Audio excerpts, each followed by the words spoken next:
അമേരിക്കയും ഇസ്രായേലും ചേർന്ന് ഇറാനെ ടാർഗറ്റ് ചെയ്യുന്നു എന്ന് പരക്കെ പറയുന്നത്, ഇതിലെന്തെങ്കിലും വാസ്തവമുണ്ടോ? വാസ്തവമുണ്ട്.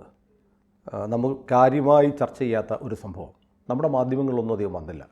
ഒരു സംഭവം കഴിഞ്ഞ വ്യാഴാഴ്ചയും വെള്ളിയാഴ്ചയുമായി നടന്നു എന്നാണ് അന്താരാഷ്ട്ര മാധ്യമങ്ങൾ അന്താരാഷ്ട്ര വാർത്താ ഏജൻസിയായ AFP റിപ്പോർട്ട് ചെയ്യുന്നുണ്ട്.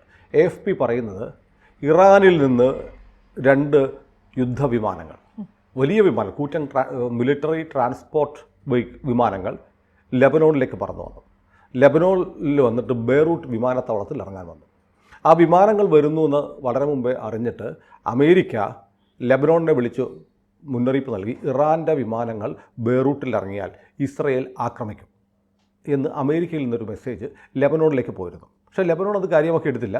ഇറാനിലെ വിമാനങ്ങൾ ബെയ്റൂട്ട് എയർപോർട്ടിലേക്ക് പറന്നെത്തിയപ്പോൾ ഇസ്രയേലിൽ നിന്ന് ഇസ്രയേലിൻ്റെ ഫൈറ്റർ ജെറ്റുകൾ ലെബനോണെ ലക്ഷ്യമാക്കിപ്പോയി. ഇപ്പോൾ കിട്ടുന്ന വിവരം, ഇന്നലെ ഞായറാഴ്ച വെടിനിർത്തൽ ഹിസ്ബുള്ളയായിട്ട് ഇസ്രയേൽ നടപ്പാക്കിക്കൊണ്ടിരിക്കുകയാണ്. പക്ഷേ ആ വെടിനിർത്തൽ ലംഘിച്ചുകൊണ്ട് ബക്ക വാലിയിൽ ഇന്നലെ ഇസ്രയേൽ വിമാനങ്ങൾ വ്യോമാക്രമണം നടത്തിയിട്ടുണ്ട്. അപ്പോൾ ഇറാൻ്റെ വിമാനങ്ങൾ കഴിഞ്ഞ വ്യാഴാഴ്ചയും വെള്ളിയാഴ്ചയും 2 തവണയായി ബെയ്റൂട്ട് വിമാനത്താവളത്തിൽ ഇറങ്ങാൻ ശ്രമിക്കുകയും ഇസ്രയേൽ വിമാനങ്ങൾ അതിനെ പ്രതിരോധിക്കാൻ അങ്ങോട്ട് പറന്നു ചെല്ലുകയും ചെയ്തു. ആ വിമാനങ്ങൾ അവസാനം ഇറാൻ്റെ വിമാനങ്ങൾ ഇസ്രയേൽ വിമാനങ്ങൾ വരുന്നത് പറഞ്ഞ് തിരിച്ച് ഇറാനിലേക്ക് പോയി. ഇങ്ങനൊരു സംഭവം ഉണ്ടായിട്ടുണ്ട്. അതായത് ഇസ്രയേൽ പറയുന്നത് ബെയ്റൂട്ടിൽ ഇറാൻ്റെ വിമാനങ്ങൾ എന്തിനിറങ്ങണം. അപ്പോൾ ഇവർ പറയുന്നത്, ലെബനോൺ പറയുന്നത്, ഞങ്ങളൊരു പരമാധികാര രാജ്യമാണ്, ഞങ്ങളുടെ രാജ്യത്തേക്ക് ബെയ്റൂട്ട് ഇൻ്റർനാഷണൽ എയർപോർട്ടിലേക്ക് പല രാജ്യങ്ങളിലെ വിമാനം വരും, അതുപോലെ ഇറാൻ്റെ വിമാനവും വരും, അതിന് ഇസ്രയേലിന് എന്താണ് എന്നാണ് ലെബനോണിൻ്റെ ചോദ്യം.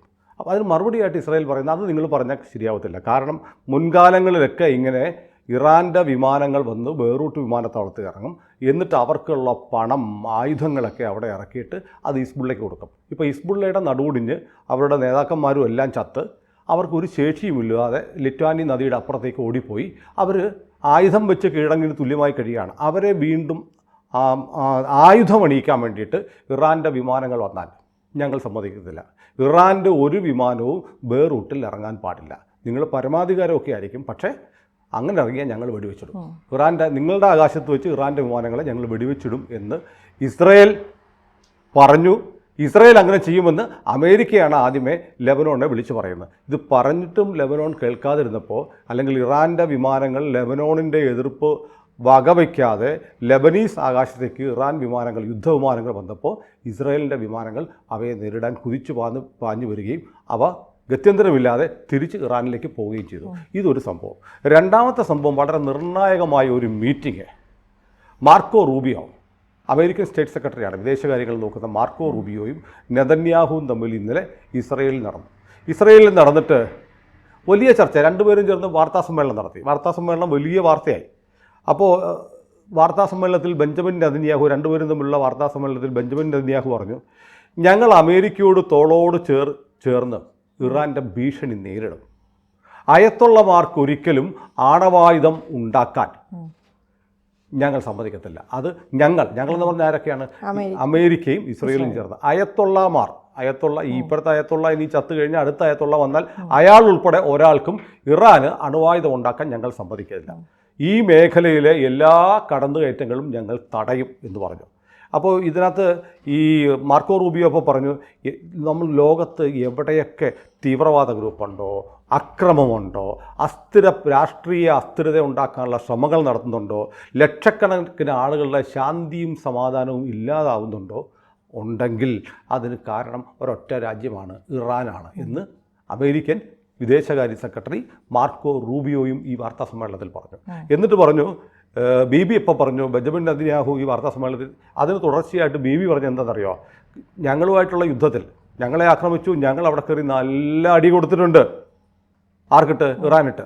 ഇനി ട്രംപിൻ്റെ കൂടെ പിന്തുണ എനിക്കുണ്ടെങ്കിൽ ഞാൻ ആ പണി അങ്ങ് തീർക്കും എന്ന് പറഞ്ഞാൽ ഇറാനെ തീർക്കുമെന്ന് വാർത്താ സമ്മേളനത്തിൽ ബെഞ്ചമിൻ നെതന്യാഹു പരസ്യമായി പറയുന്നു എന്ന് മാത്രമല്ല, അതിന് ട്രംപ് എൻ്റെ കൂടെയുണ്ട്, ലോകമേ നിങ്ങൾ അറിയൂ, അങ്ങനെ തന്നെയാണ് പറഞ്ഞത്.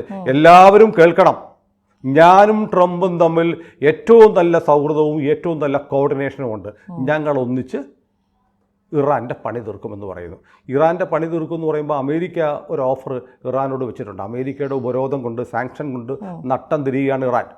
പക്ഷേ ഈയിടെ കഴിഞ്ഞ ആഴ്ച ട്രംപ് പറഞ്ഞു, ഈ സാങ്ഷനൊക്കെ അവിടെ ഉണ്ട്, ഞങ്ങൾ സാങ്ഷനൊക്കെ കൂട്ടാൻ പോവാം, നിങ്ങളുടെ കാര്യത്തിൽ വേണമെങ്കിൽ ഒരു ചർച്ചയാവാം, പക്ഷേ നിങ്ങൾ എന്ത് ചെയ്യണം, ഒരു കാരണവശാലും ആണവായുധങ്ങൾ ഉണ്ടാക്കില്ല എന്നുള്ള ഉറപ്പ് തരണം. അവിടെ 2 പ്രധാനപ്പെട്ട ആണവായുധ കേന്ദ്രങ്ങൾ, ഒന്ന് ഫോർദോ എന്ന് പറയുന്നത്, ഒന്ന് നതാൻസ് എന്ന് പറയുന്നത്, 2 ആണവ പരീക്ഷണ കേന്ദ്രങ്ങൾ, ആണവ റിയാക്ടറുകളാണ്. ഇത് രണ്ടും മല തുരന്ന് അതിനകത്ത് ഉണ്ടാക്കി വെച്ചിരിക്കുന്ന ആണവ റിയാക്ടറുകളാണ്.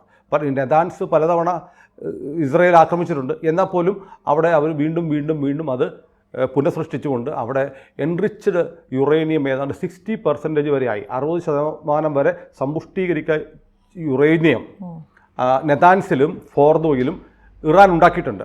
അവിടെ നിന്ന് വളരെ എളുപ്പം 60% വരെ ആയാൽ യുറേനിയം വെറുതെ യുറേനിയം കിട്ടിയാൽ അതുകൊണ്ട് ബോംബുണ്ടാക്കാൻ പറ്റത്തില്ല. അത് ക്ലീൻ ചെയ്യുക എന്നാണോ വാക്കെന്ന് അറിയത്തില്ല, സമ്പുഷ്ടീകരിക്കുക എന്നുള്ള, എൻറിച്ച്മെൻറ്റ് ചെയ്യുക, അതിൻ്റെ കരുത്ത് കൂട്ടുക, എൻറിച്ച് ചെയ്ത് അതുകൊണ്ട് 90+% എൻറിച്ച്മെൻറ്റ് വന്നാലേ അത് ആണവ ബോംബ് ഉണ്ടാക്കാൻ പറ്റുള്ളൂ. ഇപ്പോൾ ഇറാൻ അവരുടെ സ്വന്തം സാങ്കേതിക വിദ്യ കൊണ്ട് ഏതാണ്ട് 60% വരെ യുറേനിയം സമ്പുഷ്ടീകരണം നടത്തിയിട്ടുണ്ട് എന്നാണ് അന്താരാഷ്ട്ര ആണവോർജ്ജ ഏജൻസി പറയുന്നത്. 60% വരെ എത്തിക്കഴിഞ്ഞാൽ, അല്ലെങ്കിൽ 60% വരെ യുറേനിയം സമ്പുഷ്ടീകരിക്കാനുള്ള ശേഷി ആർജിച്ചു കഴിഞ്ഞാൽ വളരെ പെട്ടെന്ന് 90% എത്താം. 90% എത്തിയാൽ ഇറാൻ്റെ കയ്യിലുള്ള യുറേനിയം ഉപയോഗിച്ച് 1-2 ബോംബുകൾ ഉണ്ടാക്കിയെടുക്കാൻ കഴിയും. ഇത് വല്ലാത്തൊരു ആശങ്കയാണ്. ഇറാനെ പോലെ ലോകത്തെമ്പാടും ഹൂതികളെയും ഹിസ്ബുള്ളയെയും മറ്റ് തീവ്രവാദ സംഘടനകളെയൊക്കെ ഉപയോഗിച്ച് നിൽക്കുന്ന ആളുകളുടെ പക്കലേക്ക് അവർക്ക് ആണവായുധ ശേഷി കിട്ടിയാൽ ഇറാൻ ഇത് ഈ തീവ്രവാദി സംഘടനകൾക്ക് കൊടുത്തു എന്ന് വരാം, ഹമാസിന് പോലും കൊടുത്തു എന്ന് വരാം. ഹമാസിനെയും സഹായിക്കുന്നത് ഇറാനാണ്. അപ്പോൾ ഹമാസ് പോലെയുള്ള സംഘടനകളുടെ പക്കൽ ആണവായുധം എത്തുക എന്ന് പറഞ്ഞാൽ ലോകത്തിന് വലിയ പ്രശ്നമാണ്. ഇസ്രയേലിന് ആശങ്കയാണ്, അമേരിക്കയ്ക്ക് ആശങ്കയാണ്, മിക്കവാറും രാജ്യങ്ങൾക്കെല്ലാം അതിൽ ആശങ്കയുണ്ട്. ഇപ്പോൾ പാകിസ്ഥാൻ്റെ കയ്യിൽ ആണവ ബോംബുണ്ടെന്ന് പറയപ്പെടുന്നു. പക്ഷേ പടിഞ്ഞാറൻ രാജ്യങ്ങളും JD Vance, American vice president, പറയുന്നത് പാകിസ്ഥാൻ്റെ കയ്യിൽ ആണവ ബോംബുണ്ടോ? ഇപ്പോൾ UK ഇങ്ങനെ ഇപ്പോൾ ഉള്ളതുപോലെ തന്നെ UK മുസ്ലിം ജനസംഖ്യ കൂടിയാൽ യുണൈറ്റഡ് കിങ്ഡം, അതായത് ബ്രിട്ടൻ ആയിരിക്കും ഒരുപക്ഷെ ആണവായുധമുള്ള ലോകത്തിലെ ആദ്യത്തെ രാജ്യമായി മാറാൻ പോകുന്നത് ബ്രിട്ടൻ ആയിരിക്കുമെന്ന് JD വാൻസ് പറഞ്ഞിരുന്നു. അപ്പോൾ അതിനർത്ഥം പാകിസ്ഥാൻ്റെ കയ്യിൽ അണുബോംബ് ഉണ്ടോ എന്നൊരു സംശയം അമേരിക്കൻ വൈസ് പ്രസിഡന്റ് പോലും ഉണ്ട്. അത് പാകിസ്ഥാൻ ഇതുണ്ടെന്ന് പറയുന്ന ഒരു പ്രചരണമാണ്, അവരുണ്ടാക്കിയിട്ടൊന്നുമില്ല. അല്ലെങ്കിൽ ഉണ്ടെങ്കിൽ തന്നെ ആരെങ്കിലും കൊടുത്തതായിരിക്കാം. ഇപ്പോൾ നോക്കൂ, നമ്മുടെ ഇസ്രയേലിൻ്റെ പക്കൽ ആണവായുധങ്ങളുണ്ട്. ഇസ്രയേൽ ഉണ്ടാക്കിയതൊന്നുമില്ല, ഇസ്രയേലിന് അമേരിക്ക കൊടുത്തതാണ്. അമേരിക്ക കൊടുത്തിട്ടുള്ള ആയുധങ്ങളാണ് ആണവായുധങ്ങൾ ഉൾപ്പെടെ ഇസ്രയേലിൻ്റെ പക്കലുള്ളത്.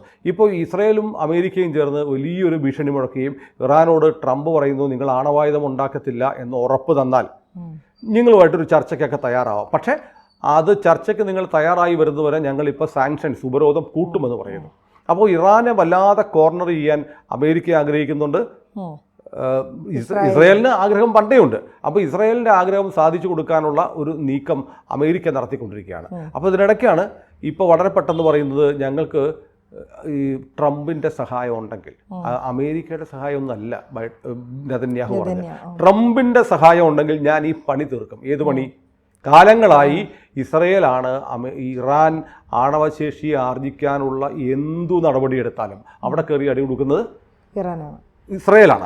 അതായത് പാകിസ്ഥാൻ പോലും കഹൂട്ടയിൽ ഒരു ആണവ റിയാക്ടർ ഉണ്ടാക്കി.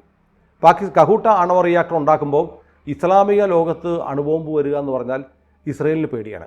അത് സത്യമാണ്. കാരണം ഇസ്രയേൽ മുസ്ലിം രാജ്യങ്ങളെല്ലാം ഭയപ്പെടുന്നു എന്ന് പറഞ്ഞാൽ മുസ്ലിം രാജ്യങ്ങളിൽ പലതിനെയും നേരിട്ട് നശിപ്പിക്കാൻ, പലതിനെയല്ല എല്ലാത്തിനെയും ഒരു യുദ്ധം ഉണ്ടായാൽ ഏറ്റുമുട്ടി നശിപ്പിക്കാനുള്ള പ്രകടശേഷി ഇസ്രയേലിനുണ്ട്.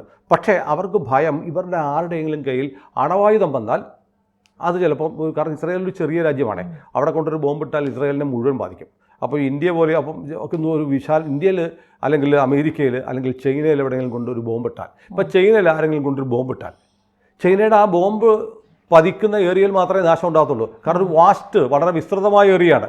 സോവിയറ്റ് റഷ്യ, സോവിയറ്റ് യൂണിയൻ്റെ ഭാഗമായി ഇപ്പോഴത്തെ റഷ്യ, ഈ റഷ്യയിൽ എവിടെയെങ്കിലും കൊണ്ടൊരു ബോംബിട്ടാൽ ആ ഒരു പ്രദേശത്തെ ബാധിക്കുള്ളൂ. കാരണം റഷ്യ ലോകത്തിലെ ഏറ്റവും വലിയ രാജ്യമാണ്. യൂറോപ്പിലും ഏഷ്യയിലുമായി വ്യാപിച്ച് കിടക്കുന്ന അതിവിസ്തൃതമായ, ലോകത്ത് ഒരേ ഒരു രാജ്യമേ ഉള്ളൂ 2 ഭൂഖണ്ഡങ്ങളിൽ വ്യാപിച്ച് കിടക്കുന്നത്, അത് റഷ്യയാണ്. സോവിയറ്റ് യൂണിയനും അങ്ങനെയായിരുന്നു. സോവിയറ്റ് യൂണിയൻ പോയതിനു ശേഷം, ഇല്ലാതായതിനു ശേഷവും റഷ്യ ഏഷ്യയിലും യൂറോപ്പിലുമായി വ്യാപിച്ചു കിടക്കുന്ന രാജ്യമാണ്. അപ്പോൾ അവിടെയൊക്കെ ഒരു രാജ്യവിസ്തൃതി ഭൂവിസ്തൃതി കൂടിയതുകൊണ്ട് ഒരു ആറ്റമിക് അറ്റാക്ക് ഉണ്ടാക്കിയപ്പോൾ അവർ സർവൈവ് ചെയ്യും. പക്ഷേ ഇസ്രായേൽ അങ്ങനെയല്ല, ഒരു അണുബോംബ് വന്ന് വീണാൽ ഇസ്രായേൽ മുഴുവൻ ഇല്ലാണ്ടാവും. ചെറിയൊരു രാജ്യമാണ്. ഇസ്രായേലുകാരുടെ എത്രയോ കാലമായി ലോകത്തെമ്പാടുമുള്ള ജൂതന്മാരുടെ സ്വപ്നമായിരുന്നു ഒരു രാജ്യമുണ്ടാകുന്ന.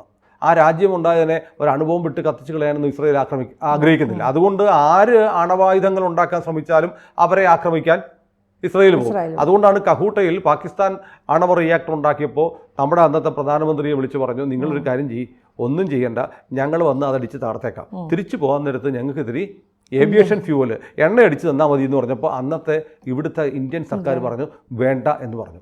അല്ലെങ്കിൽ പാകിസ്ഥാൻ ഇപ്പോഴും ആണവ റിയാക്ടറുകൾ പോലും ഉണ്ടാക്കാൻ കഴിയാത്ത അവസ്ഥയിൽ നിൽക്കുമായിരുന്നു. അപ്പോൾ ലോകത്ത് ഒരു ഇസ്ലാമിക രാജ്യത്തിൻ്റെ ഭാഗത്തും അണുബോംബ് ഉണ്ടാകാൻ പാടില്ല എന്ന ഇസ്രായേലിൻ്റെ ആഗ്രഹം സാധിച്ചു കൊടുക്കുന്ന വെള്ളിയേട്ടൻ്റെ റോളാണ് അമേരിക്കയ്ക്ക്.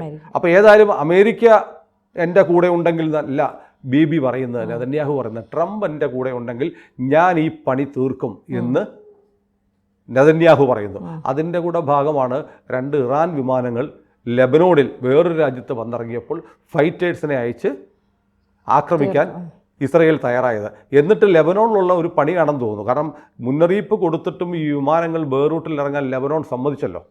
ഇസ്രായേൽ ഫൈറ്റർ വിമാനങ്ങൾ വരുന്നത് അറിഞ്ഞപ്പോൾ അവർ തിരിച്ചു പോയെങ്കിലും അതിൻ്റെ കലിപ്പ് തീർക്കാൻ ഇന്നലെ പോയി ബക്വ വാലിയിൽ ലെബനോണിലെ വെടിനിർത്തൽ കരാർ ലംഘിച്ചുകൊണ്ട് ഇന്നലെ ബക്വ വാലി കൊണ്ട് ഇസ്രായേൽ ബോംബാക്രമണം നടത്തിയിട്ടുണ്ട്. അപ്പോൾ ഇറാൻ്റെ കാര്യത്തിൽ ട്രംപിൻ്റെ വാക്കിന് വേണ്ടി കാത്തിരിക്കുകയാണ് നെതന്യാഹു. കൂടുതൽ വാർത്തകളും വിശേഷങ്ങളും നിങ്ങളിലേക്ക് എത്താൻ ABC മലയാളം സബ്സ്ക്രൈബ് ചെയ്യുക, ബെൽ ബട്ടണും അമർത്തുക.